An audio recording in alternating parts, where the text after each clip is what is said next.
Mimiche est de retour.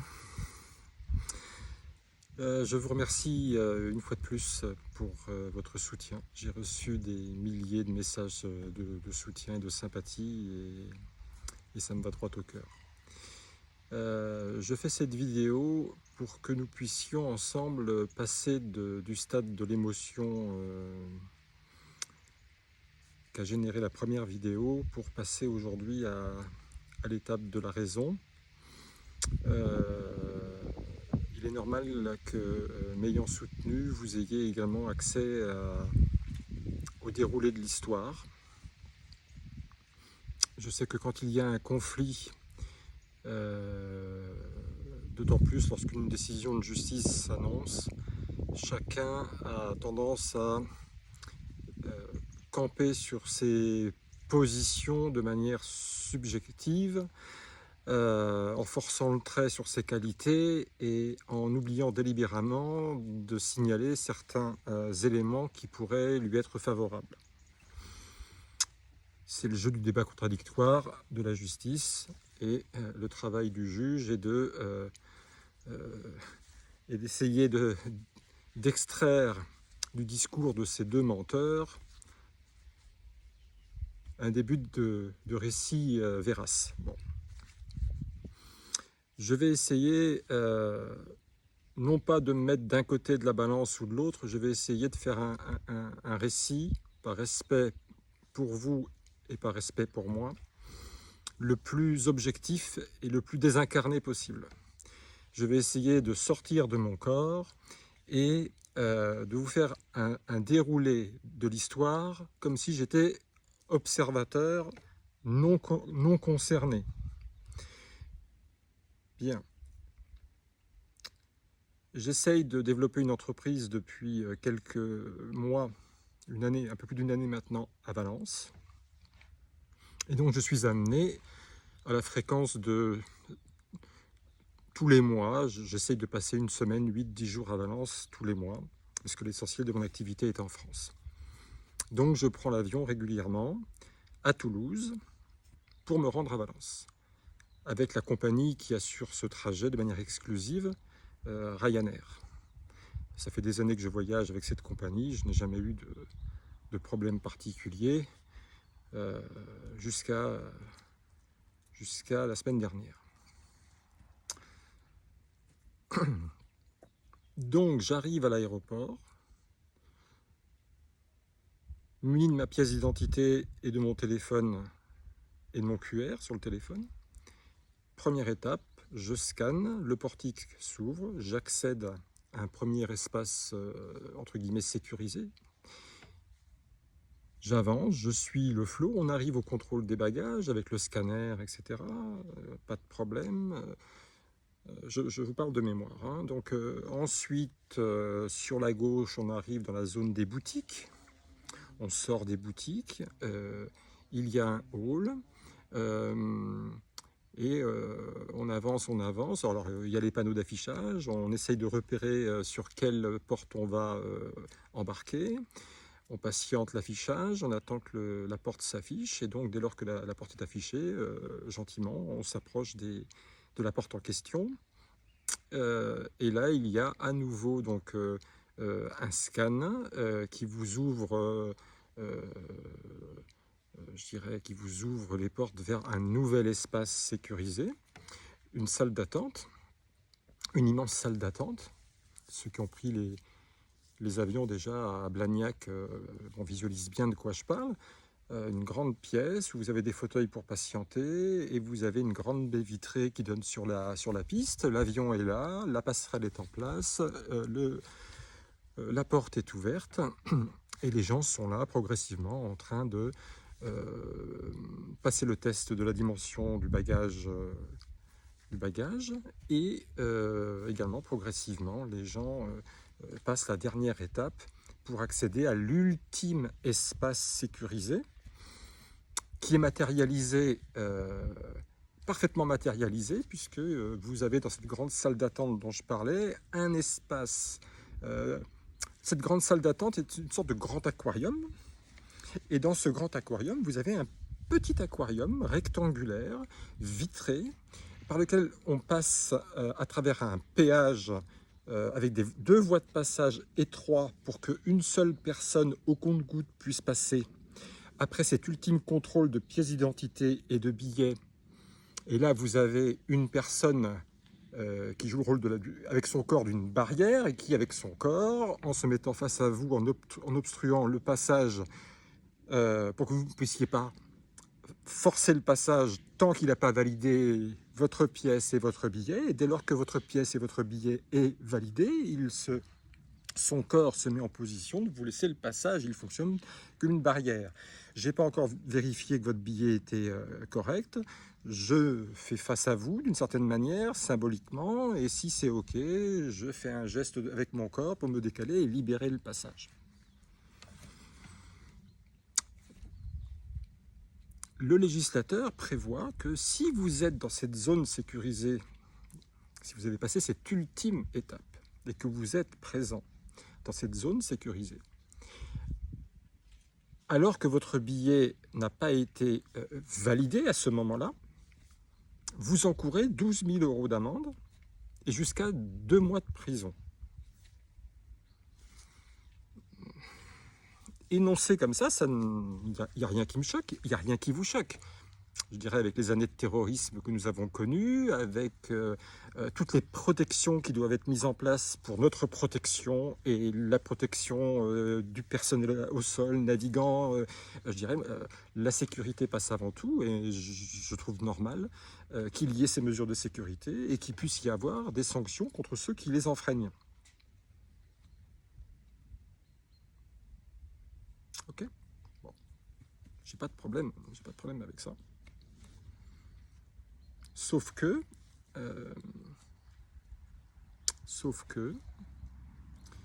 ce qui a justifié ma première journée de garde à vue, c'est que je me suis retrouvé, et sur le coup, j'en avais pas conscience. Alors, il y a une personne dans les commentaires qui a dit « Moi, ce qui me gêne, c'est qu'on n'a que la version de ce monsieur, mais on n'a pas la version de la police ou de la partie adverse. » Il a tout à fait raison, ce monsieur. Il a tout à fait raison. Alors, je suis poursuivi pour 2 choses et qui justifient la garde à vue. La première chose, c'est que je me suis retrouvé dans cette zone de sécurité sensible, très sensible, alors que je n'avais rien à y faire. Et d'ailleurs, je précise que bien sûr, je n'avais pas conscience d'être à cet endroit-là illégalement, et même d'y être. Le policier a même eu beaucoup de mal à me faire comprendre de quoi il s'agissait, parce qu'il me posait des questions en disant « Mais vous étiez en zone sécurisée sans titre de transport valide ». Et il commençait à s'énerver parce que mes réponses étaient à côté de la plaque. Et visiblement, il voyait bien que je ne comprenais pas ce qu'il disait, parce que mes réponses étaient inadaptées à sa question. Je lui disais, mais attendez, mais de quoi vous me parlez? J'ai scanné avec mon téléphone le QR, la porte m'a permis d'accéder à cette grande salle d'attente. Et tous les événements dont on parle se sont déroulés dans cet espace, nulle part ailleurs. Comment se fait-il que vous me reprochiez d'être à cet endroit, alors que je n'ai fait je n'ai forcé aucune barrière, j'ai marché sur le ventre de personne, j'ai poussé aucun agent au sol, j'ai passé aucune barrière, j'ai pas escaladé un mur, j'ai pas fait ça. Ou alors si je l'ai fait, effectivement, il faut m'enfermer et je suis gravement atteint. Mais c'est pas ça. Il n'arrêtait pas de me dire non, mais vous n'aviez pas le titre pour être à cet endroit-là, parce que votre billet était invalidé. Je disais, mais si le billet a été invalidé, je veux dire, c'est contestable. Moi, j'ai un contrat commercial avec la compagnie, j'ai un billet que j'ai payé, qui est valide. Il ne suffit pas que la grande blonde, on va l'appeler comme ça, parce que j'ai dit un gros mot par rapport à son attitude, m'invalide autoritairement son billet, sans même prendre la peine de le justifier réglementairement, légalement, ou avec les conditions commerciales que j'aurais transgressées de Ryanair. Madame est contrariée parce que pour une fois dans sa vie, il y a un voyageur qui est outré par rapport à ce qu'il a vu, et toc toc, épidermiquement, elle dit non, non, vous ne montrez pas à bord, j'invalide votre billet. Et dès lors que le billet est invalidé, je me retrouve dans l'illégalité d'être ici, à cet endroit-là. Mais j'avais pas compris, c'était pas ça. C'était plus grave que ça. C'est que moi, je voyage depuis, je vous l'ai dit, c'est pour ça que j'ai commencé par ça tout à l'heure, je voyage régulièrement pour aller à Valence, et je suis toujours, d'ailleurs je parle sur le contrôle de Ryanair qui a mon nom, mon prénom et mon historique de vol et mon historique d'embarquement, j'ai toujours embarqué Porte-Neuf. Galiane va vous mettre en incrustation cette photo-là, mais en couleur originale, et j'espère que vous aurez une qualité d'image suffisante pour agrandir et voir de quoi je parle.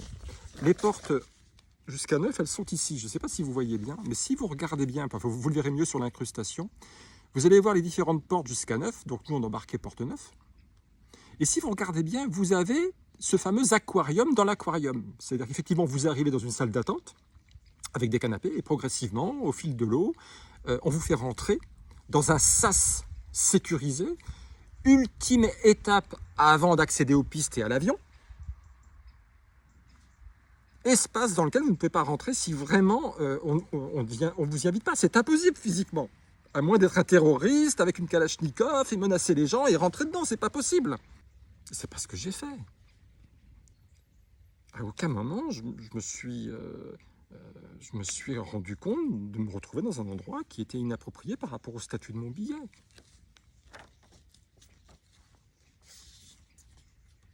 Et je ne comprenais pas ce que me disait l'OPJ. Sincèrement, je ne comprenais pas. Et d'ailleurs, lui, sincèrement, on voyait bien que je ne comprenais pas. Et moi, je ne comprenais pas parce que j'étais dans une pièce et à aucun moment, je suis rentré dans une autre pièce. Et la pièce dans laquelle j'étais, j'y avais été autorisé parce que le scan m'avait ouvert les portes.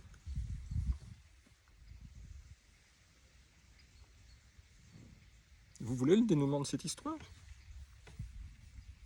Asseyez-vous parce que vous allez être choqués.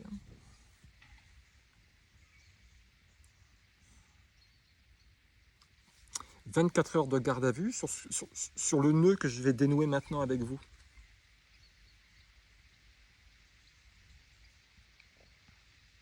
Ne m'en veuillez pas, là, je suis en train de prendre un peu de plaisir parce que je fais passer le temps. Je vois bien que vous êtes impatient de savoir. Eh bien, cette fois-ci, pour la première fois de ma vie, quand j'ai pris mon avion, je n'ai pas embarqué aux portes 1 à 9 où il y a le sas dans le sas. J'ai embarqué porte 41. Alors, je vous invite à regarder la photo qui est en incrustation. Moi, je me sers de mon petit plan pour que vous ayez un repère. Vous voyez ici, pour le repérer, j'ai arrondi ici. Voilà, les portes, enfin, vous verrez sur l'image, ce sera de meilleure qualité. Ici, là, dans cet espace tout gris, ce sont les portes 40, 41, et je ne sais plus jusqu'à combien ça va. En tout cas, moi, j'ai embarqué, enfin, j'ai tenté d'embarquer porte 41.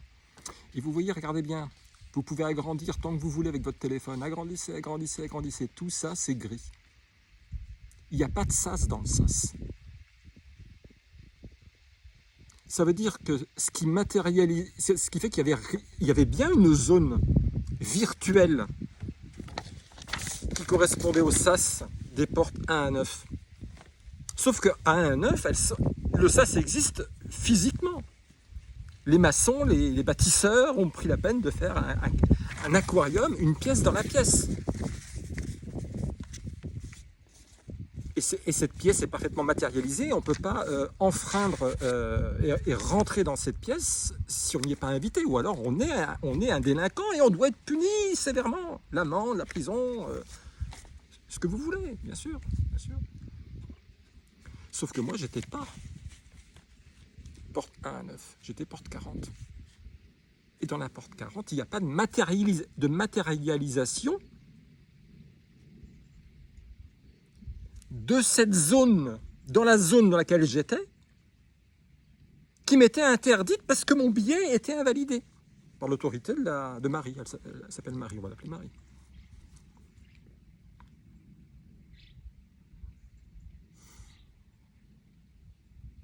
Alors on me dit oui, mais il y avait un agent qui était là et qui contrôlait dans la pièce, sans qu'il y ait de séparation physique, sans qu'il y ait de barrière, sans qu'il y ait de sas, sans qu'il y ait de guichet, sans qu'il y ait de signalisation. Donc, j'arrive avec mon téléphone et ma carte d'identité, l'ultime point de passage, effectivement, à ce moment-là, il y avait une dame très jolie du reste. Sûrement une dame des îles de Guadeloupe ou de Martinique, très jolie femme, très très belle femme, brune, les cheveux tirés avec un petit chignon. Très jolie, mais ça ne l'a pas empêché, en solidarité avec sa collègue, de témoigner à ma charge. Hein. Enfin, c'était en passant. Donc j'ai mon billet, j'ai mon téléphone, je suis derrière le dernier passager qui est en train de valider son billet, ma femme est devant moi et je suis derrière mon épouse. D'accord ? Donc le dernier passager passe, ma femme est vérifiée, elle passe. Et moi, je venais de faire mon petit scandale en disant que c'était dégueulasse de faire payer la dame, si vous voulez. Hein. Et donc, j'ai fait mon petit scandale.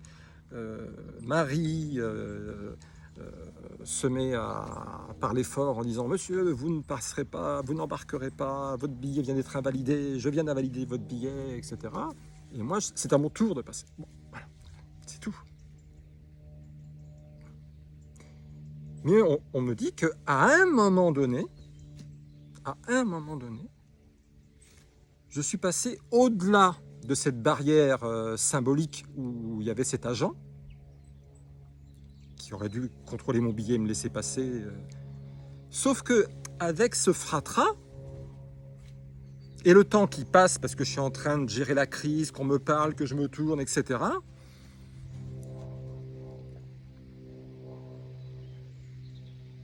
le temps passe et que je me souvienne bien, à un moment donné, parce que depuis que j'ai compris ça, que j'avais transgressé une ligne imaginaire et que ça me vaut 12 000 € d'amende et 2 mois de prison, je refais le film. Maintenant que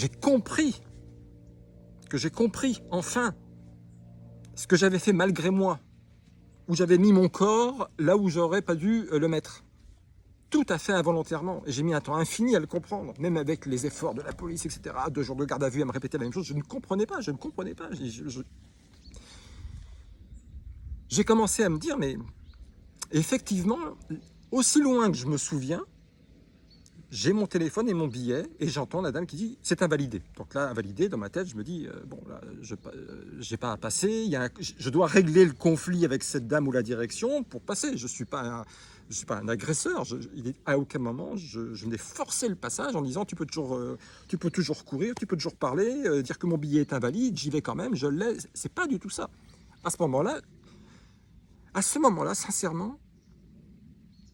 Je ne sais plus exactement ce que j'ai fait, mais je n'ai pas forcé le passage, même ce passage symbolique. Mais c'est vrai qu'à un moment donné plus tard, et ça c'est vrai que j'ai du mal à me souvenir, parce que moi, toutes mes petites cellules grises étaient mobilisées pour gérer la crise, pour gérer mes émotions, gérer la situation, savoir ce que je devais dire, ce que je devais faire.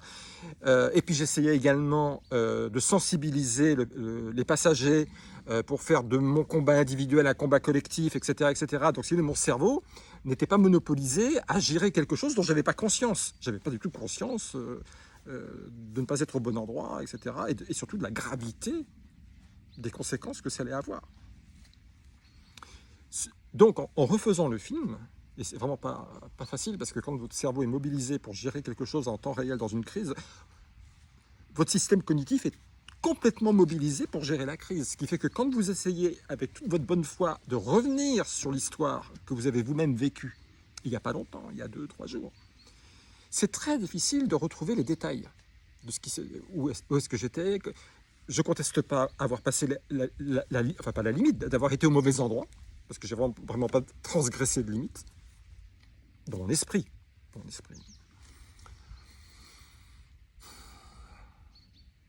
Je me souviens, avec mes efforts de mémoire, 2 choses. La première chose, d'abord, c'est qu'il y a eu un élan de sympathie des passagers. Peut-être pas tous, mais bon, il y en a eu certains, dont un monsieur que je salue Et d'ailleurs, je fais, à défaut de faire un appel à soutien, je fais un appel à témoins. Si ce monsieur et d'autres passagers voient cette vidéo, qu'ils aient la gentillesse, non pas de me soutenir et de faire un témoignage favorable, je ne sais pas finalement ce qu'ils ont vu, peut-être que je suis fou et que ce que je raconte est complètement n'est jamais arrivé. Je finis par en être là, hein. D'autant plus que l'OPJ m'a parlé de psychiatrie. Ce dont je me souviens, c'est deux choses qui auraient pu expliquer que j'ai avancé un pas de trop pour être au mauvais endroit. La première chose, c'est que ce passager très sympathique me parlait, mais j'étais peut-être à 6 ou 7 mètres de lui, je ne comprenais pas ce qu'il me disait. Et donc c'est vrai que là, je me souviens que je me suis mis en mouvement pour aller à son contact, pour entendre ce qu'il disait. Et là, il a répété, il a dit, vous devriez prenez mon numéro de téléphone et essayez de prendre le numéro de téléphone des gens qui vous soutiennent, et votre démarche est géniale, c'est super, etc. Prenez les numéros. Je dis, mais je comprends pas ce que vous me dites. Comment voulez-vous que je prenne le numéro des gens? D'abord, il n'y a que vous qui venez à mon contact et qui spontanément me proposez de prendre votre numéro, mais les gens, ils ne viennent pas. Je ne vais pas faire du porte-à-porte et aller voir les 200 passagers pour qu'ils me donnent leur numéro. Allez au-devant d'eux. Si eux étaient venus au-devant de moi en disant, prenez mon numéro, donnez-moi votre numéro, je vous envoie mon numéro sur le téléphone, ça aurait été différent. Mais c'est au niveau du langage du corps des passagers, j'ai eu leur soutien, ils m'ont applaudi à certains moments, mais à ce moment-là, je ne me voyais pas aller quêter les numéros. Et puis surtout que je ne voyais pas ce qu'on pouvait me reprocher, si vous voulez, donc j'allais pas échafauder une stratégie de défense en me mettant des témoignages dans la poche à ce moment-là. Je n'étais pas du tout motivé par ce genre de démarche. Donc je me suis avancé vers lui. Alors c'est peut-être là qu'effectivement j'ai fait le pas de trop. C'est vrai. Je le conteste pas. Je le conteste pas. La deuxième chose dont je me souviens à force de mémoire, c'est que quand les deux premiers policiers sont arrivés, ils ne sont pas venus me voir moi. J'ai le souvenir qu'ils ont fait un mouvement périphérique en traversant la pièce pour arriver vers l'hôtesse qui, elle, était à, je sais pas, une dizaine de mètres de moi, près de la baie vitrée, côté avion. Et tout de suite, évidemment, ils sont allés la voir, elle, puisque c'est elle qui les avait sollicités. Donc d'emblée, c'était elle qui avait la primeur de recueillir la version avec les policiers, de donner sa version aux policiers.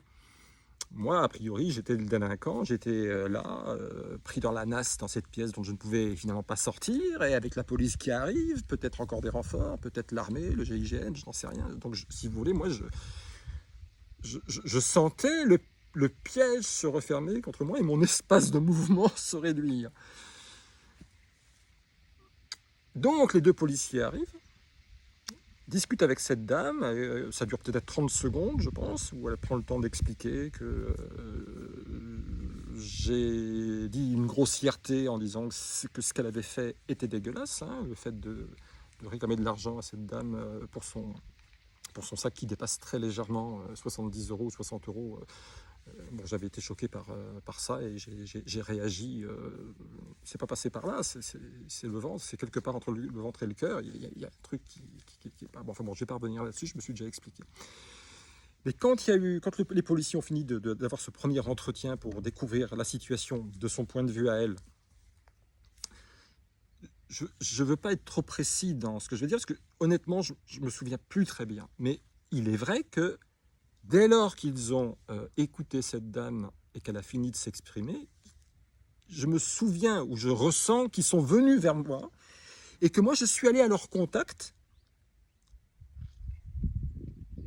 Honnêtement, je ne me souviens plus des détails, mais je sens qu'à ce moment-là, il est possible qu'à ce moment-là, je me sois avancé pour aller au contact de la police. Et d'emblée, j'ai eu raison, parce qu'après l'avoir écouté, elle, il était quand même normal qu'ils viennent m'écouter moi. Ça me semblait logique, c'était un mouvement dans mon histoire qui était normal. Donc mon corps a suivi le cours normal de l'histoire. Voilà, je me suis avancé, il a suffi peut-être d'un regard d'un policier ou d'un petit geste, je ne sais plus, mais il s'est bien passé quelque chose qui a fait que j'ai avancé vers eux, effectivement, et à ce moment-là, ils m'ont demandé de décliner mon identité, etc. Et c'est vrai que ma première réaction à ce moment-là, ça avait été de dire, mais attendez, mais pourquoi a priori vous considérez que c'est moi qui dois me soumettre à un contrôle d'identité, donc symboliquement que je suis a priori le délinquant dans cette affaire, alors qu'on essaye d'extorquer des fonds indûment à une dame, avec une méthode qui a déjà été condamnée Cette compagnie a déjà été condamnée pour ces faits-là ou des faits similaires, notamment quand vous faites une faute de frappe sur votre nom, quand vous payez votre billet et que vous êtes obligé, à une lettre près, de demander à ce qu'on modifie le billet. Ça vous coûte 3 fois le prix du billet. Enfin, il y a d'innombrables astuces pour la compagnie. Pour compenser les faibles prix qu'elle pratique pour attirer sa clientèle, elle le fait de manière avec fourberie. Une fois que vous êtes là et que vous êtes captif, pour trouver le moindre prétexte pour vous soutirer le complément de chiffre d'affaires qui lui manque pour survivre. Et ça révèle quelque chose dans notre société. Quand une société, une compagnie aérienne, ou une société au sens large qui fait du commerce, est obligée de mettre en place un stratagème de cette nature, attirer le client dans une sorte de piège avec un prix bas, et ensuite être aux aguets de tout ce qu'on pourra prétexter pour lui prendre un complément de revenus, de chiffre d'affaires. On avait les brosses à dents pas chères, avec les embouts très chers. On avait les cafetières pas chères, avec les capsules très chères. Mais c'est ça l'avenir. C'est ça l'avenir. Pour nous déjà, pour nos enfants, nos petits-enfants, mais au rythme où ça va, mais c'est... Moi, je suis vraiment étonné de la capacité de tout accepter des gens en général. Enfin, il y a un moment donné, je veux dire, on donne quand même beaucoup aujourd'hui. Moi, je travaille beaucoup, j'ai consacré toute ma vie pour élever mes enfants, pour m'offrir à 55 ans ce château que j'ai payé 280 000 €. Ne dites pas que je suis riche, c'est que du travail, des charges et des impôts. Et je vois personne pour m'aider, hein. Pousser les brouettes à 61 ans, il n'y a personne pour m'aider, c'est moi qui le fais. Donc ça, c'est pas un signe extérieur de richesse, vous savez. Ça montre que j'aime la France, j'aime son histoire. J'aime l'époque où on a bâti ce château, où il y avait une vie collective. Et je vous demande également de vous souvenir pourquoi en France, il y a 36 500 communes. Si ça s'appelle une commune et pas une société, c'est qu'il y a des raisons. La France, 36 500 communes. Le monde de l'argent qui a tout colonisé dans le monde et en France. Mais il reste quand même ce mot qui vous rappelle qui vous êtes, Français. Vous vivez dans 36 500 communes. J'aurai peut-être l'occasion, maintenant que je suis une vedette et que j'ai un auditoire, j'aurai peut-être l'occasion de revenir sur cette histoire. J'ai beaucoup de choses à vous dire, vous savez, au-delà de cette pitoyable histoire qui sent la médiocrité à plein nez. Voilà. Donc la première chose qu'on me reproche, c'est d'avoir été, à l'insu de mon plein gré, au mauvais endroit, et que je vais traîner par les cheveux jusque dans un tribunal comme un délinquant, et que je vais devoir encore et encore me justifier, dans l'espoir d'une hypothétique décision favorable, mais je n'y crois pas, parce que ce qui justifie la première journée de garde à vue, c'est ça. Je n'étais pas au bon endroit à ce moment-là. C'est ça. Et maintenant, vous m'avez demandé, enfin, il y a une ou deux personnes qui s'est interrogées, mais moi, je préfère anticiper les questions, les objections, plutôt que le vent contraire se lève et que je sois submergé par, je dirais, des critiques en disant le Mich-Mich, finalement, c'est pas vraiment Jeanne d'Arc. Bon. Je ne sais plus ce que je voulais vous dire. Oui, pardon. Pourquoi la deuxième? Pourquoi ma garde à vue a été prolongée? Parce que déjà, une première garde à vue de 24 heures, c'est déjà lourd. Hein. C'est déjà énorme. Même si on fait abstraction de ce qu'on me reproche, c'est déjà très important. Privation de liberté, mise au cachot, ça aussi, peut-être que je ferai une vidéo juste sur le cachot. Ils ont beau appeler ça une cellule, je vous assure que dans une cellule, vous avez ne serait-ce que la lumière du jour, vous n'avez pas la lampe dans la tronche pendant nuit et jour, vous avez des magazines, vous avez votre montre, ils ont même voulu me retirer ma bague. Alors là, vous savez, le policier qui était très gentil, hein, bon, il a senti que là, il se met, là, l'histoire aurait été très différente. Cette bague n'a jamais quitté mon doigt depuis 30 ans. Et c'est pas la grande blonde qui va être à l'origine de son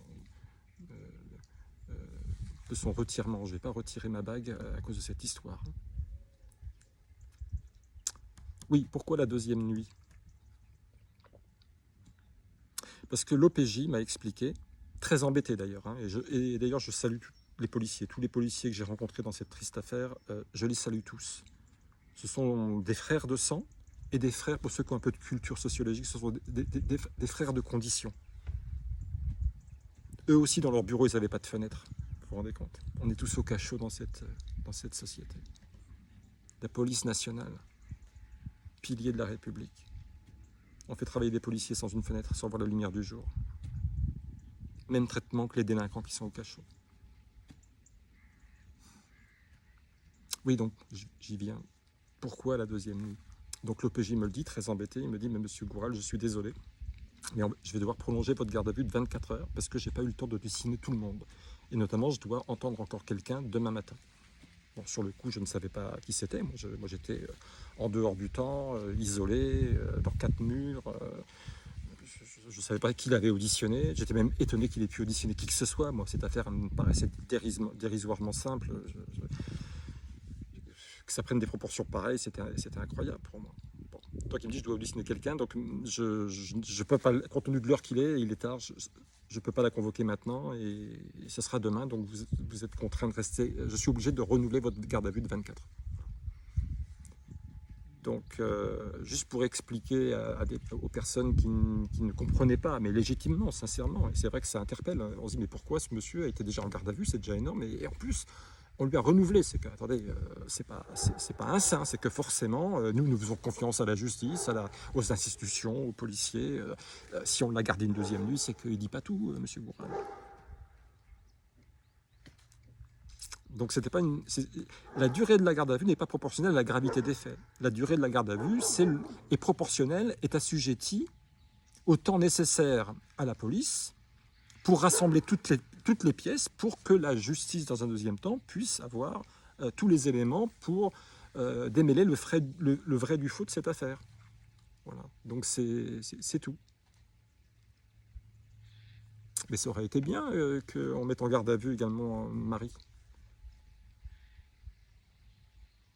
La compagnie aérienne a fait quelque chose qui est illégal, puisqu'elle a déjà été condamnée par la justice pour ces faits.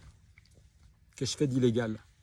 J'ai dit c'est dégueulasse, la belle affaire. Allez, j'ai dit c'est dégueulasse. Eux, ils essayent d'extorquer des pauvres gens, même si ça me paraît quand même déséquilibré. Hein.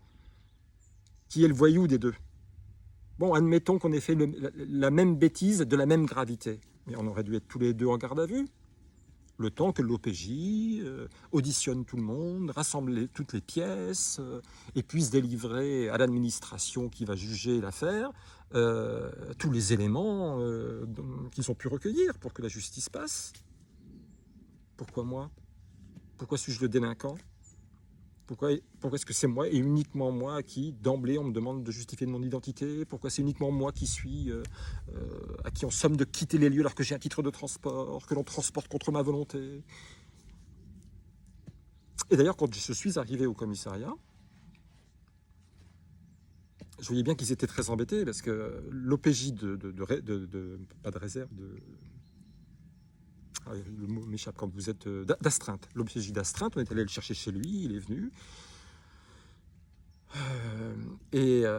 Donc il essaye de comprendre ce qui se passe auprès de ses collègues, et puis au bout d'un moment, il me tend un papier et il me dit, monsieur Goural, il faut signer votre mise en garde à vue. Je dis, je veux bien. Je dis, d'abord, je ne vais pas signer ce papier-là, parce qu'il est tard, je suis fatigué, et je ne signerai rien qui m'engage, indépendamment de ce qu'il y a dans le courrier. Je refuse même de lire de ce qu'il y a dedans, sans que mon avocat m'assiste et me dise si c'est dans mon intérêt de signer ou pas ce document. Mais en tout cas, il s'agissait de mon placement en garde à vue, et le fait que je ne l'ai pas signé ne m'a pas empêché de passer en garde à vue. Hein. Et donc, je me suis juste permis gentiment de dire, mais alors donc vous me placez en garde à vue, est-ce que je suis en mesure de vous demander pour quel motif? Et là, il s'est passé quelque chose d'extraordinaire. C'est que bon, il ne me répond pas. Il y avait l'OPJ assis à son bureau derrière son ordinateur, 4 policiers en uniforme qui étaient dans la pièce, les bras croisés, à sécuriser les lieux et à être témoins de la situation. Et moi, au bout d'un moment, voyant que rien ne se passe, qu'il finit de taper à la machine pour finaliser son document pour ma garde à vue, j'ai la présence d'esprit, comme j'avais encore ma petite sacoche en bandoulière et mon téléphone, je dis, tiens, je vais faire un audio. Je vais faire un audio. Donc j'explique dans quelle situation je suis. On entend même l'OPJ me proposer de signer, etc. Je dis non, non, pour moi c'est du chinois, je ne signerai pas tant que mon avocat ne sera pas là, etc. Voilà, mais sans m'énerver, sans rien. Hein. Et j'enregistre.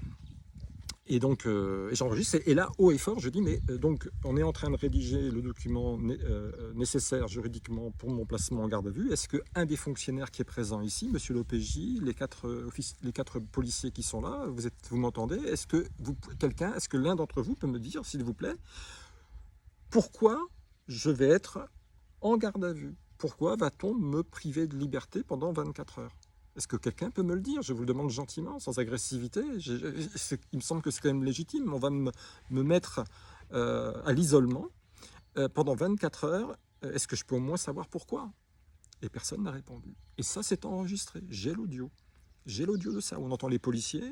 Enfin, l'OPJ me posait la question, vous signez pas, gna, gna, gna, voilà. Et moi qui, dans la foulée, dans le même audio, pose la question.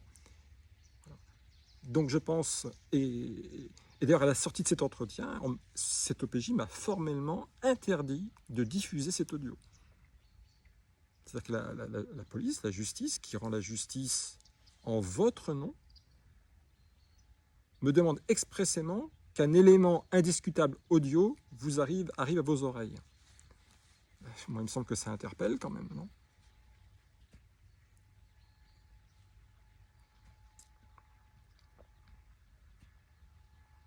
Voilà. Voilà. Donc vous avez l'explication. Enfin, vous avez eu un petit résumé de ce qui s'est passé, factuel.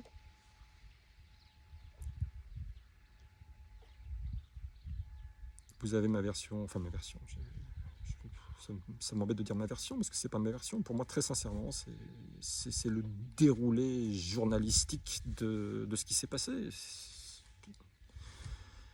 Alors peut-être qu'il y aura des témoins, peut-être qu'il y aura des gens et peut-être que c'est déjà fait, parce qu'ils ont fait des auditions, peut-être que déjà des gens sont intervenus et qu'ils ont apporté un éclairage complémentaire à ce que j'ai dit. Alors peut-être que certaines choses vont invalider ce que je dis, peut-être que d'autres vont confirmer ou même compléter. Je n'en sais pas, je ne sais pas, je ne sais pas.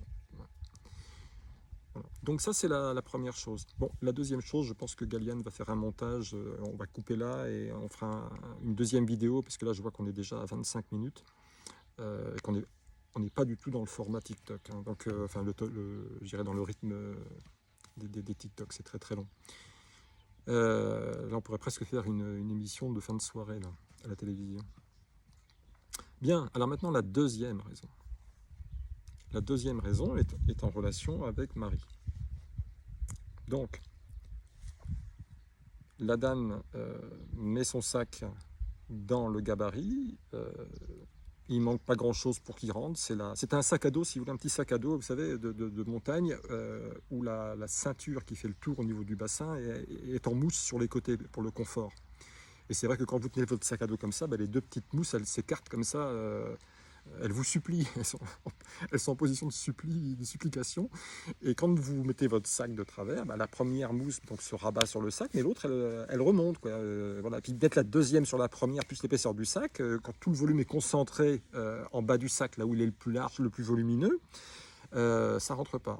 Et j'avais vu que ça rentrait, qu'elle n'arrivait pas à le mettre, mais j'avais bien vu aussi que comme c'était en forme de cône, que si, d'ailleurs je lui ai dit spontanément à cette dame, je me suis pas du tout adressé à Marie, hein, moi je l'avais même pas vue, je vois cette dame et je lui ai dit, mais madame, vous devriez retirer peut-être quelque chose, un pull, quelque chose qui a un peu de volume dans votre sac pour réduire le volume, le mettre sur votre dos et ça va rentrer, parce que ça coince en bas du sac, mais en haut du sac qui finit en pointe, il y a beaucoup d'espace vide, si vous voulez, donc vous optimisez pas le volume. C'est pour ça que c'était pas honnête, parce que le volume global du sac, il rentrait, on pouvait en mettre deux presque. On pouvait en mettre deux. C'est dingue. C'est dingue. Et c'est même pas ça encore. Ça m'a déjà choqué, ça m'a déjà mis les neurones en ébullition. Mais il y a un truc qui m'a vraiment fait disjoncter dans ma tête, et qui a fait que j'ai réagi, c'est que cette dame modestement a dit c'est pas grave, en retirant son sac, écoutez-moi bien, hein, En retirant son sac, elle a dit « Mais c'est pas grave, je vais payer, c'est pas grave. »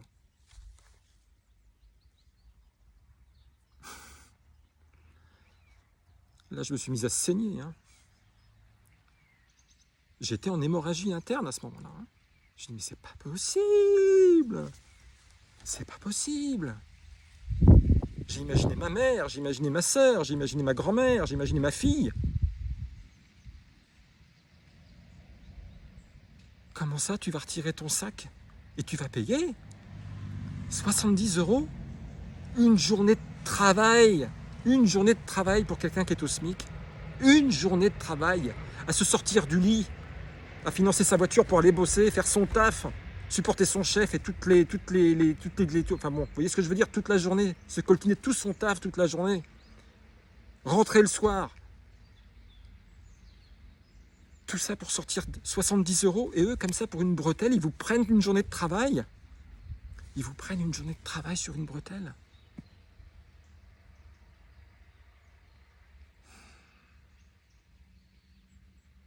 Moi, je refuse de vivre dans ce monde. Je refuse que mes enfants vivent dans ce monde. Et si je dois sacrifier jusqu'à ma propre vie pour que ça se passe autrement, je vous assure que... Regardez ce qui se passe à Valence. D'ailleurs, j'ai un peu honte de faire ce TikTok narcissique sur une affaire médiocre, alors que regardez ce qui se passe à Valence. Regardez ce qu'ils endurent. Et regardez ce que cette souffrance révèle de beau chez les gens. Regardez comme ils sont nobles. Regardez-les bien. Regardez tous ces couverts de boue, tout perdu. Avoir soif, avoir faim, parce qu'il n'y a pas de ravitaillement, parce qu'on refuse le ravitaillement et l'aide de la France. Alors que peut-être que dans les parkings, peut-être qu'il reste 20 cm d'air sous le plafond, et peut-être qu'il y a par chance une voiture qui a été hissée dans tout ce bazar un petit peu en hauteur, et peut-être qu'il y a une voiture avec une maman et son enfant qui essaye d'aller chercher le peu d'air qui reste, et qu'une Poquelin supplémentaire envoyée par la France pourrait les sauver. Ben non. Les officiels disent non, on a tout ce qu'il faut ici, il n'y a pas de problème. Ben oui, vu de Madrid, on a tout ce qu'il faut. Hein. Tu suis la catastrophe à la télé, et tout ce qu'il faut. Et t'imagines cette maman avec son enfant dans la voiture? Moi, je peux l'imaginer parce que j'étais au cachot. Je sais ce que c'est qu'une seconde qui passe. Croyez-moi, je sais ce que c'est qu'une seconde qui passe. Même si on vous enlève votre montre, hein. Chaque seconde, c'est très très long, c'est une heure. Hein. Imagine, au cachot. C'est rien le cachot, hein. C'est le Club Med. Hein. Par rapport à quelqu'un, une maman qui est avec son enfant prisonnier de sa voiture.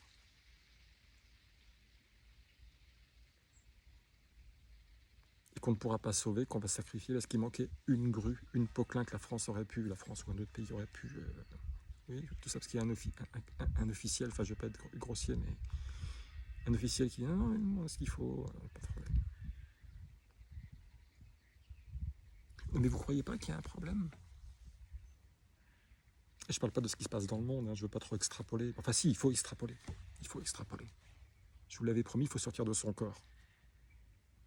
Arrêtez de réagir quand le pigeon vient de projeter ses excréments sur vos chaussures. Ah, c'est tombé sur mes pompes. Ça me met en colère. Et quand ça tombe sur les pompes du voisin, c'est comme si ça n'avait pas existé.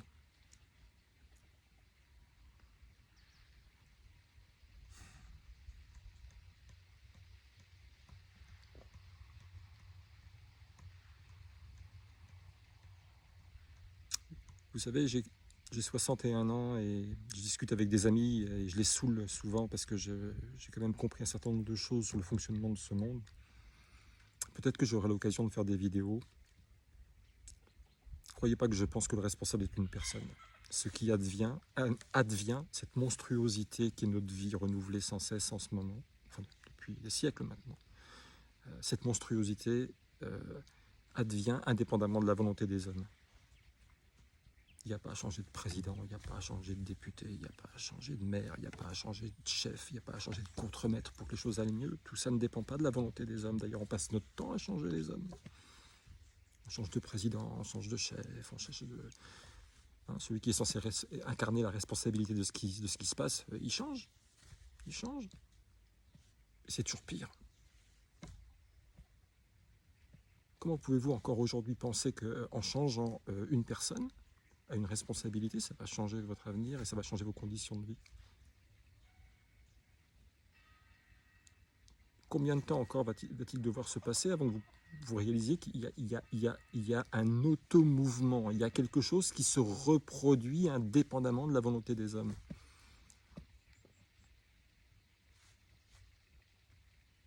Il y a quelque chose qui nous dépasse. Et moi, j'ai étudié ces sujets depuis très longtemps. Et je profite de l'élan de sympathie et de l'écoute que vous m'apportez aujourd'hui pour faire passer un message fort, au-delà de mon histoire de Ryanair, qui est dérisoire. Je profite du fait que là, vous m'entendez. J'investis tout mon capital sympathie et de l'écoute que vous m'accordez, parce que à cette seconde, vous me respectez, vous me trouvez sympathique et vous me faites la gentillesse de m'entendre. Et donc, j'utilise ce capital pour faire passer un message fort par rapport à la souffrance, et en France et dans le monde, en Espagne. C'est toujours le même responsable. Et je vais vous délivrer le secret. Le responsable, c'est la marchandise. Et quand je parle de ça avec mes amis, ils ne me croient pas. Ils pensent que c'est un problème de personne, qu'il faut réformer, changer de personnel, changer de chef, changer de président. La marchandise s'est autonomisée et elle vous impose son diktat. Il faut la faire bouger. L'économie est basée sur le mouvement de la marchandise. Et c'est pour ça que les autorités, quand ils sont venus me chercher à l'aéroport, lequel des deux on va soutenir? Est-ce que c'est celui qui met un grain de sable dans le déroulement du fonctionnement de l'entreprise, qui salarie des gens, qui facture, qui paye de la TVA, qui paye des charges sociales, etc. Ou est-ce que c'est celui qui met un grain de sable en disant « mais il y a un problème moral ici ». Et que vous releviez un problème moral ou pas moral, peu importe, vous n'existez pas. Rien ne doit empêcher la marchandise de bouger. Et quand j'explique ça à mes amis, ils me disent « oui, mais Michel, tu penses, t'es utopique, la marchandise, elle a toujours bougé, le monde dans lequel on vit a toujours été comme ça, tu ne pourras rien y changer. Et puis si on abolit la marchandise, si vraiment tu avais raison, si un jour il y a une révolution, qu'il n'y a plus de marchandise, que les hommes vivent en communauté, comme les Iroquois, ou les Cheyennes, ou les Aborigènes, ou même les Français il y a encore 1000 ans, où les villages étaient des communautés... C'est pas possible, les gens s'entretueraient, se voleraient. Ben vous avez la preuve aujourd'hui que c'est pas vrai. Et elle est où cette preuve? Elle est à Valence. À Valence. Aujourd'hui, la marchandise, elle ne bouge plus. Et qu'est-ce qui jaillit? De l'humanité. Doucement les poules. La marchandise ne bouge plus à Valence. Allez-vous l'entendre? Vous le voyez? Vous le contestez? Allez-y, allez voir, ça ne bouge plus. La marchandise est broyée, elle est pourrie. Pourrie par l'eau, détruite. Elle ne bouge plus, plus rien ne bouge. Moi j'ai un gros fournisseur à Valence. J'ai passé des commandes avant de partir en cabane. Ils ne répondent pas au téléphone, ils ne répondent pas, je ne suis pas réapprovisionné, je ne suis pas livré. Je leur demande s'ils sont impactés, ils sont à Paternà. Je ne sais pas, probablement que oui. Donc la marchandise ne bouge pas. Je veux la faire venir, moi, pour faire mon business, et elle ne bouge pas, elle ne vient pas. Donc la marchandise ne bouge pas. Et quand la marchandise ne bouge pas, l'être humain se réveille. Regardez sur TikTok ou aux infos, si vous êtes encore à regarder la télé, regardez l'humanité qui jaillit, elle est là. Elle est là. La preuve.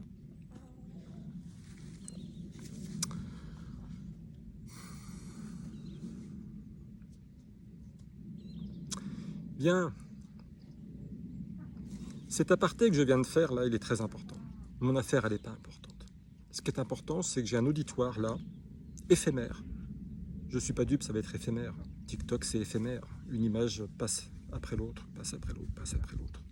Aujourd'hui, vous me trouvez sympathique, vous me créditez de l'humanité, de sympathie, etc. Bon, okay, j'apprécie vraiment. Mais nous n'avons, moi individuellement, j'ai pas d'importance. Vous individuellement non plus. Ce qu'on peut dire, ça n'a pas de sens, ça n'a pas d'importance, c'est pas déterminant. Par contre, le message que je souhaite faire passer, c'est ça. C'est qu'il y a vraiment quelque chose qui ne va pas et qui nous empêche de vivre simplement comme des êtres humains. Je demanderai à Galiane de faire un petit panoramique ici. Peut-être que je vais le faire moi-même tout de suite. Regardez.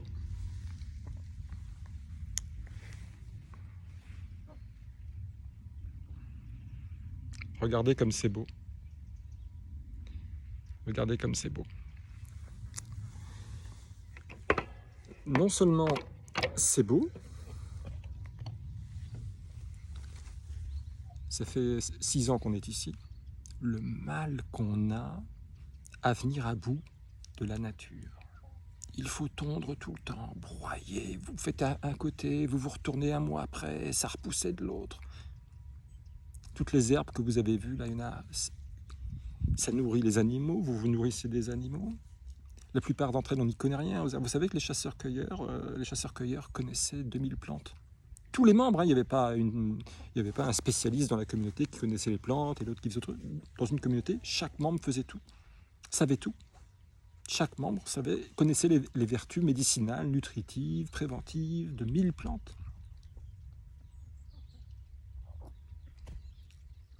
Et nous, après 20 ans assis sur les sièges de l'école, on sait quoi? Qu'est-ce qu'on sait? Dites-moi ce qu'on sait. Dites-moi ce qu'on sait. Et même les plus grandes écoles. Moi, je suis français, je suis très fier des grandes écoles, mines, ponts et chaussées. Vraiment, on a des très très grands bâtisseurs en France, hein, vous savez.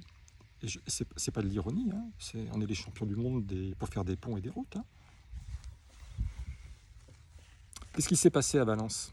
Eh bien, à Valence, il y a bien longtemps, il y a des gens qui ont choisi de se sédentariser à cet endroit-là, parce que c'est le point de confluence de tous les cours d'eau, et c'est le débouché sur la mer. Donc on a bâti, parce que il y a des gens qui avaient encore les pieds dans l'humus, dans les villages, dans les pueblos, qui alimentaient la ville, et dans la ville, il y avait des gens qui étaient marchands, qui achetaient dans les productions des villages, qui achetaient 10 et qui vendaient 20 €, et qui faisaient des plus-values, qui faisaient des bénéfices, qui se sont enrichis en étant hors sol. Et ils ont bâti. Et un jour, même si c'est une fois par siècle, vous avez une pluie diluvienne, et vous avez ces quantités d'eau énormes qui arrivent et qui ne peuvent plus se répartir et s'évacuer dans la mer. Et c'est arrivé, je crois, en 57 à Valence, vous le savez. Bien. Eh bien, le pouvoir politique de l'époque a dit, on va faire appel à nos grands spécialistes, des grands bâtisseurs, ceux qui ont fait des grandes écoles. Vous voyez ? J'ai rien contre les plombiers. Vous êtes très fort au jeu de Lego, vous êtes capable de concevoir et bâtir des tours qui bientôt vont faire 1 km de haut.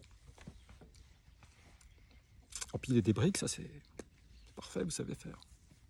Et vous avez fait une belle dérivation en empilant des briques aussi. Vous avez fait un beau canal qui contourne la ville, qui détourne en amont les eaux du rio Turia. Et vous avez fait une sorte de tuyau de plomberie parallèle, avec des bords parallèles, hein, jusqu'au bout, qui débouche dans la mer. Sur le papier, c'est génial. Moi, j'ai fréquenté Valence depuis des années, c'est génial, c'est super, ça sécurise la ville. Si un jour il y a des inondations, ça va canaliser les eaux et elles seront gentiment évacuées par la mer. Ça, c'est sur le papier.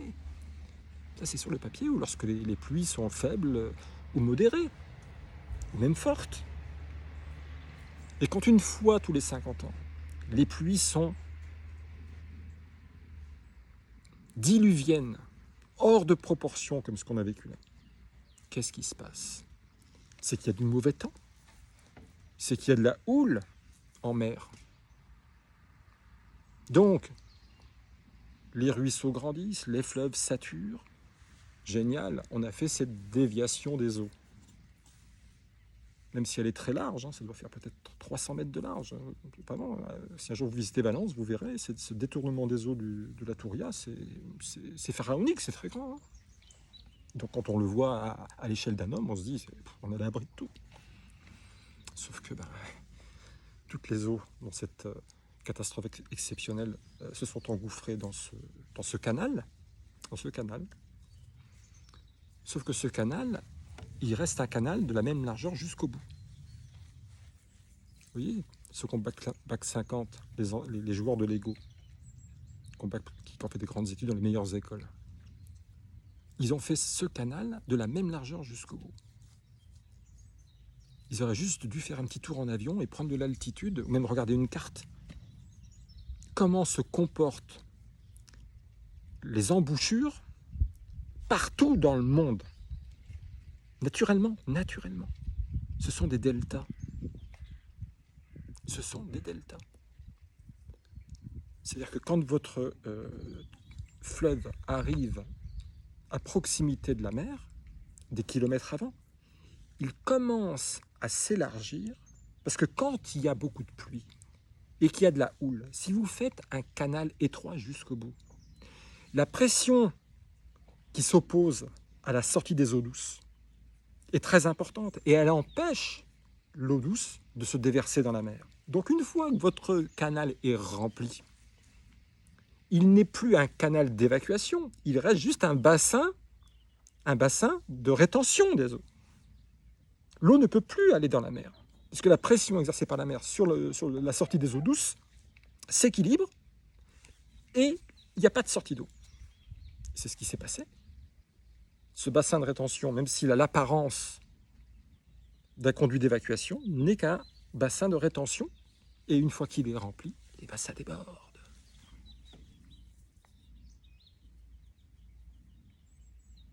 Et que le seul moyen, lorsqu'il y a de très très fortes pluies, que l'eau s'évacue gentiment ou plus ou moins laborieusement dans la mer, il faut que ça s'élargisse. Delta du Nil, delta du Rhône,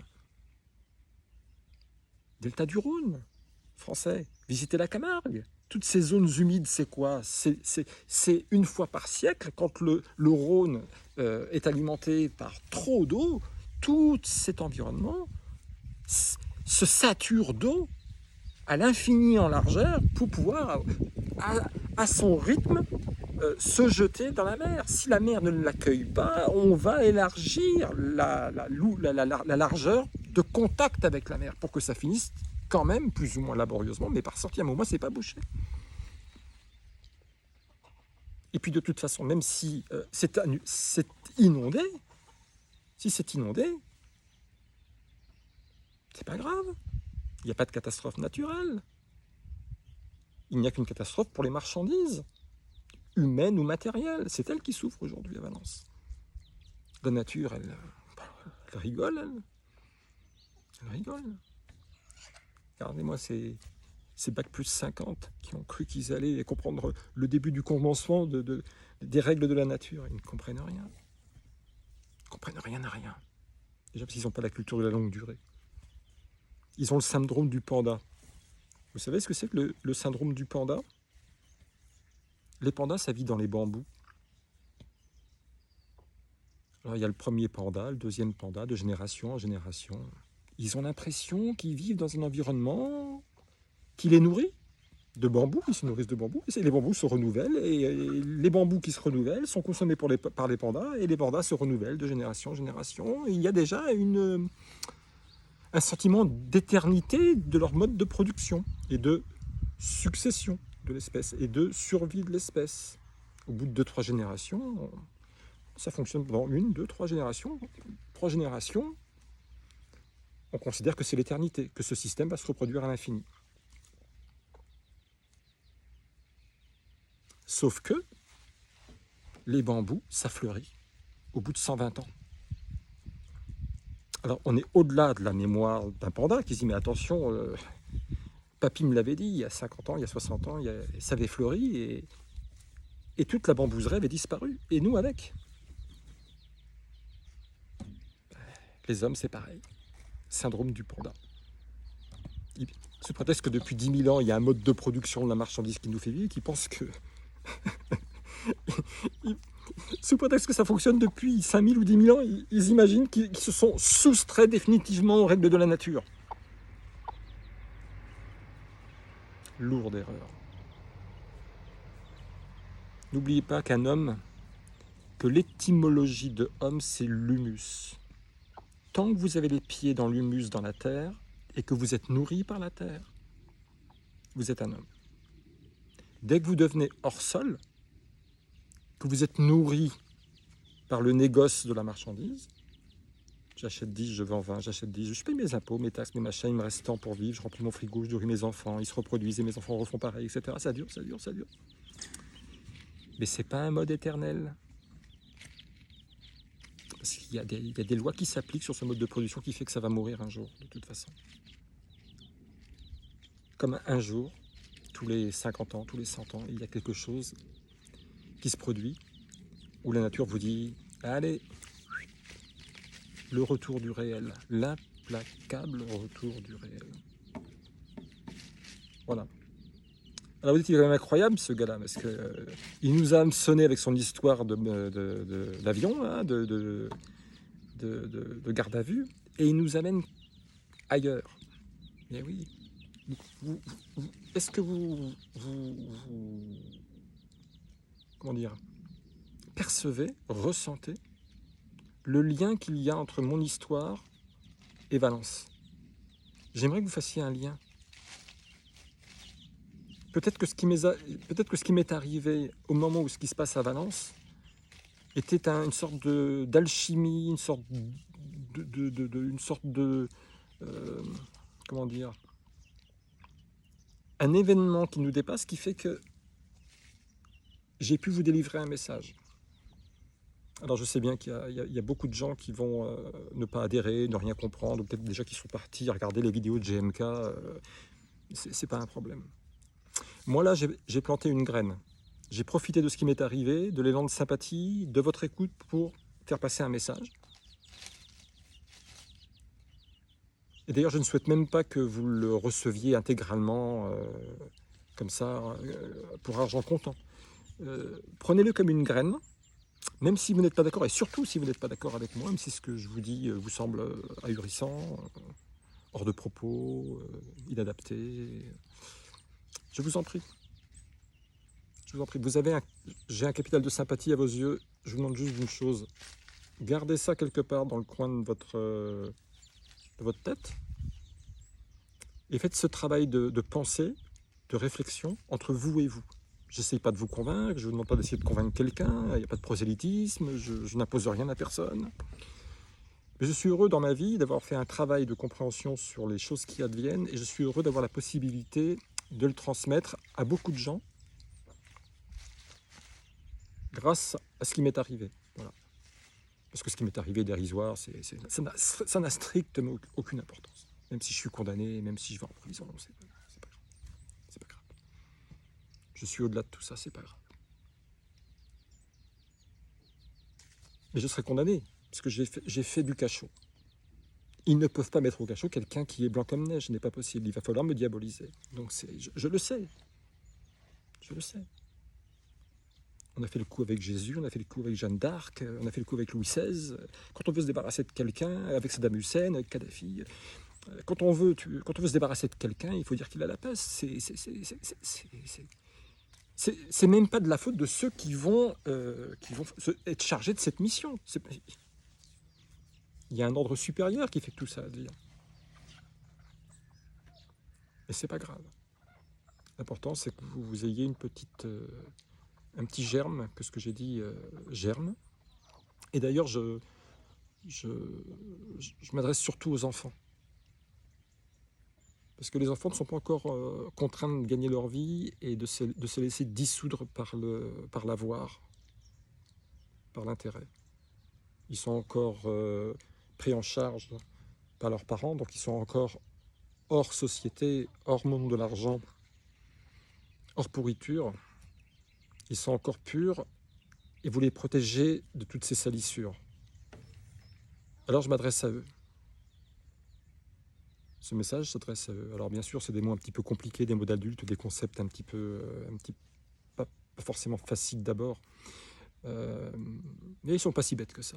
Et puis même s'ils ne comprennent pas exactement ce que je dis et les mots que je dis, ils savent, ils sentent dans mon regard, dans mon attitude, dans le son de ma voix, ma posture, dans mon histoire, qu'il y a quelque chose à creuser dans ce que je dis. Et je n'ai pas la paternité de ce que je dis. Il y a d'autres personnes qui m'ont appris beaucoup de choses. Et d'ailleurs, quand j'ai eu un premier contact avec ces gens-là, quand j'ai découvert leurs paroles une première fois, je comprenais rien à ce qu'ils disaient. Rien à voir avec ce qu'on apprend à l'école. Je ne comprenais rien. Des mots pompeux, compliqués, des phrases longues. Je disais, mais qu'est-ce qu'il raconte? De quoi il parle? Je comprenais à peine de quoi il s'agissait. Mais il y a quelque chose que vous décelez dans l'œil de l'autre, indépendamment de ce qu'il dit. Vous vous dites, là, il y a quelque chose à creuser. Ce gars-là, je ne comprends pas exactement ce qu'il dit, mais il y a quelque chose à creuser. Ça vaut la peine de creuser. Je vais commencer à mon rythme, avec le temps dont je dispose, parce que je n'ai pas que ça à faire non plus. C'est un chemin que je vais prendre à mon rythme, parce que je sais que là, il y a quelque chose à creuser. Alors, pourquoi je m'adresse aux enfants? Parce que vous serez obligé de trahir vos idéaux, toutes les promesses que vous faites quand vous êtes jeune, etc. C'est pour ça que l'adolescence est très difficile, parce que c'est ce moment où on passe de l'enfance au monde adulte et qu'on trahit ses engagements de l'enfance, sa pureté de l'enfance. Que votre pureté est dissoute progressivement quand vous rentrez dans le monde du travail. Parce que vous travaillez pour gagner de l'argent, et l'argent, le rôle de l'argent, objectivement, intrinsèquement, par essence, c'est de vous corrompre, de corrompre votre humanité. Mais c'est pas de votre faute, vous n'y êtes pour rien, c'est comme ça. C'est comme quand on rentre dans l'eau, on est mouillé. Quand on rentre dans le monde du travail, on doit accepter de faire des choses qu'on n'a pas envie de faire. Et pour terminer, parce que je vois que ça fait presque 1 heure, je pense que Galiane va couper et faire ça en plusieurs séquences. J'aimerais, pour fermer la boucle, faire de mon ennemi apparent mon ami.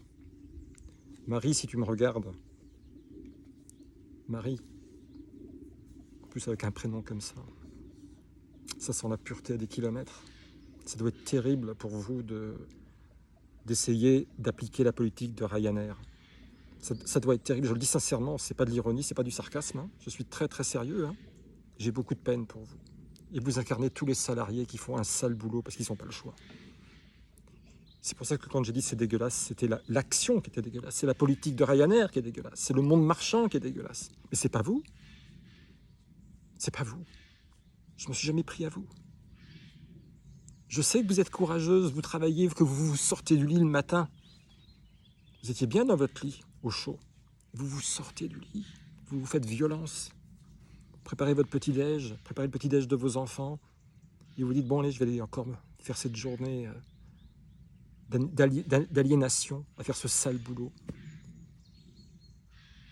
pour remplir mon caddie au supermarché, nourrir ma famille. Je le sais, je vous respecte pour ça, je vous admire pour ça.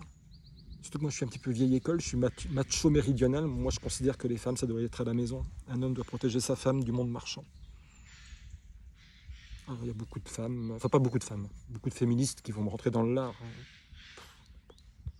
Moi j'aime les femmes, je veux les protéger. Je veux protéger ma fille, je veux protéger ma femme. Je veux protéger ma maman. Je veux protéger ma grand-mère. Et à travers elle, toutes les femmes du monde.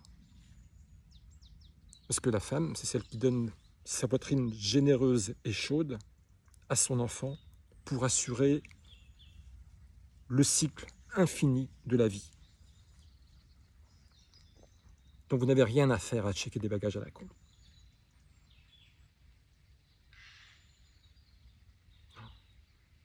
Si quelqu'un doit faire ce sale boulot, c'est un homme.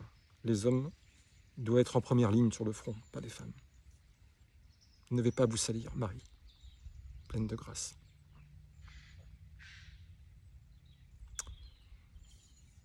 Marie, je vous aime. Même si vous avez menti parce que vous aviez été agressé, parce que Dieu sait ce que moi je peux faire en portant plainte, éventuellement, vous portez préjudice, vous craignez pour votre travail, vous craignez pour votre intégrité, vous craignez pour plein de choses. Vous avez réagi sur la défensive. Je ne suis pas stupide, je le sais, tout ça, vous savez, je le sais. Et d'ailleurs, je ne suis même pas en train de vous demander de retirer votre plainte. Hein. Moi, ça ne me pose pas de problème, je suis au-delà de toutes ces considérations matérielles. J'ai 60 ans, ma vie est faite, voilà, vous savez. J'ai rien à prouver, j'ai fait le tour. Je suis parti de rien. J'ai un château, de beaux enfants, une entreprise qui fonctionne. Et je fais un travail, même s'il me plaît et que je suis privilégié, parce que je creuse pas des tranchées avec du marteau-piqueur. Je suis un privilégié, mais je méprise ce que je fais. Je méprise ce qu'on me force à faire pour survivre et nourrir mes enfants, parce que je vous l'ai montré tout à l'heure, l'endroit où je vis, la vie jaillit et la nourriture jaillit gratuitement. Pourquoi faire un travail aliénatoire alors que la nature donne tout? Nous sommes en terre de France. Français, on vous divise, droite, gauche, féministe, antiféministe, raciste, antiraciste, sémite, antisémite, que des tensions horizontales. Demandez-vous pourquoi. Qui a intérêt à entretenir des tensions horizontales entre nous, alors que nous sommes frères de sang et frères de position? Je vais pas utiliser le mot frère de classe, parce que déjà, là, tout de suite, ça va partir en vrille, en disant ah, un coco, un machin. Non, non, non, arrêtez de mettre des étiquettes. Jugez-moi sur ce que je dis. Jugez-moi sur mon logos. Jugez-moi sur mes idées. Jugez-moi sur ce que je viens d'articuler. N'essayez pas de me diaboliser en me mettant dans une case.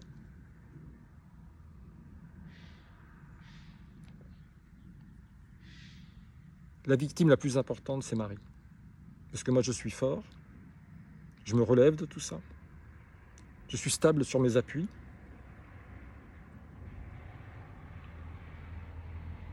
Marie, à travers sa réaction agressive envers moi, était un acte de défense. Ce que vous avez fait, c'est un acte de défense. Je ne vous en veux pas. Plus vous vous sentez en danger par rapport à quelqu'un avec qui vous êtes en conflit, plus vous allez avoir tendance à le diaboliser pour rééquilibrer, vous défendre, et vous en sortir et vous en tirer vers le haut.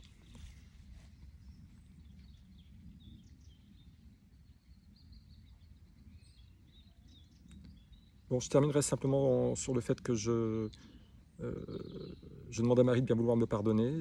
Si je l'ai offensé, si je l'ai fait souffrir, c'était vraiment pas le but. C'est vrai que ponctuellement j'étais en colère et je l'ai exprimé. C'est fini, pour moi c'est passé. Et si un jour elle passe dans le Tarn-et-Garonne, elle est la bienvenue. Je suis sûr que je découvrirai que c'est une femme super et qu'elle découvrirait que je suis un mec super aussi. Et pareil pour les policiers. Même si parfois ça a été un peu limite sur je prêche le faux pour avoir le vrai, etc. Soutenir qu'il s'était passé ça, que j'avais dit ça, qu'il y avait les caméras qui l'attestaient, ben, finalement, vous voyez, j'ai lu ce qu'on me reproche. Si vraiment ça avait été vrai, ce serait dans le papier et je serais poursuivi pour ça, mais ça n'apparaît pas. Alors c'est pareil, messieurs les policiers qui vous êtes occupés de moi, je tiens à dire ici publiquement que vous vous êtes bien comportés, que vous êtes des gars bien, voilà, que vous faites un travail. Vraiment, je vous admire parce que honnêtement, je ne pourrais pas le faire. Non, je ne dis pas que je ne pourrais pas le faire parce que c'est un sale boulot. C'est pas ça que je dis. Hein. Je ne pourrais pas travailler dans les conditions où vous travaillez. Parce que votre mission sur le papier au départ, elle est noble. Et c'est pour ça que les jeunes gens rentrent dans la police, veulent servir l'État, etc. Parce qu'ils ont des idéaux. Et c'est tout à leur honneur. Malheureusement, une fois que vous êtes dedans, vous vous rendez compte que... Enfin, je ne vais pas aller trop loin, je veux pas devenir un problème politique. Parce que Dieu sait où mes propos vont me mener, parce que tant que vous êtes un délinquant, je veux dire, vous font en cabane, vous n'existez pas. Mais si ma voix finit par porter dangereusement, je me mets gravement en danger. Il semblerait, là il y a des affaires qui sortent, il semblerait qu'il y a des gens qui s'étaient présentés aux élections simplement en montrant leurs fesses, ils avaient beaucoup de popularité et ils ont glissé.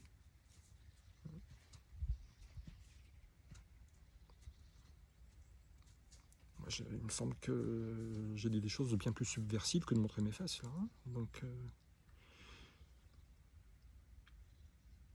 Je me mets en danger, croyez-moi. Même avec cette affaire, hein. Moi je suis un marchand, je suis un commerçant, même si j'aime pas la marchandise, je suis obligé, comme l'esclave dans les champs de coton, il aimait pas spécialement le coton, mais toute sa vie tournait autour du coton, hein. C'est pas incompatible, hein. Je suis marchand, hein. J'ai un fonds de commerce, j'ai une entreprise, je dois me nourrir ma famille, mes enfants, leur assurer un avenir. Simplement demain, si j'ai un casier judiciaire avec cette affaire, mais je peux plus être gérant. Vous avez pensé à ça? Je peux plus être gérant. Toute une vie de travail, 40 ans de travail. Balayé simplement parce que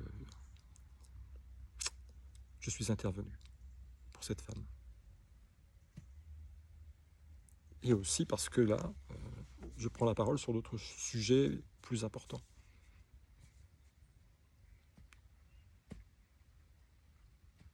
Plus importants. Et en fait, c'est le même sujet. Sauf que je lui donne une portée, une dimension de compréhension à un stade supérieur. Parce qu'il y a beaucoup de gens qui réagissent spontanément, émotionnellement à ce qui m'est arrivé, etc. Pas beau, il faudrait faire ci, il faudrait faire ça, il faudrait porter plainte. J'ai porté plainte contre Marie, mais c'est ma sœur Marie. Pourquoi je devrais rentrer dans le sens des querelles horizontales? C'est pas Marie qui m'oppresse. C'est pas moi qui oppresse Marie. Tout ça n'est advenu parce qu'il y a des conditions commerciales, parce qu'il y a une politique commerciale agressive. Et pourquoi est-ce que Ryanair a besoin de mettre en place une politique commerciale agressive? Mais je vais même dédouaner Ryanair. Pourquoi une entreprise a besoin de mettre en place une politique commerciale agressive? Parce qu'on est dans un monde concurrentiel. Et c'est le plus agressif tarifairement qui l'emporte. C'est celui qui a la meilleure stratégie marketing, la meilleure politique commerciale, les meilleures conditions commerciales, la meilleure publicité. La stratégie, c'est-à-dire on les attire avec les prix bas et on les plume avec des petits détails, une fois qu'ils sont captifs. Voilà. Il n'y aura pas de limite. Au moment où je vous parle, il y a des mecs dans des bureaux au niveau du marketing et de la stratégie commerciale qui se demandent qu'est-ce qu'on peut faire, dans le respect de la loi, bien sûr, hein, pour aller encore plus loin, dans l'irrespect des gens, pour que le système perdure. Et vous remarquez bien que si les temps sont de plus en plus durs, c'est que le système, pour se maintenir, est obligé toujours plus d'hypothéquer l'humanité. Jusqu'où ça va aller? La question, c'est pas jusqu'où la marchandise va aller, c'est jusqu'où nous allons accepter le diktat marchand. Et malheureusement, l'être humain est capable d'accepter énormément de choses. Et c'est pour ça que ça dure depuis aussi longtemps. Mes amis, la nuit arrive. Je vous remercie de m'avoir écouté. Si toutefois vous êtes allés jusqu'au bout, j'imagine que j'en ai perdu beaucoup. Mais j'espère que je vais en avoir d'autres qui vont suivre. Maintenant qu'ils savent qui je suis vraiment en profondeur, au niveau physique, au niveau de qui je suis, de ce que je fais, de ce que je pense, et surtout de ce qui me tient à cœur et ce dont j'ai parlé avec vous longuement maintenant. Voilà, en tout cas, je vous aime tous, nous sommes tous frères en humanité, et n'oubliez pas que la France n'est pas la France d'aujourd'hui, hein, la France de Charlemagne. Prenez une carte, vous voyez ce que c'était que l'Empire carolingien.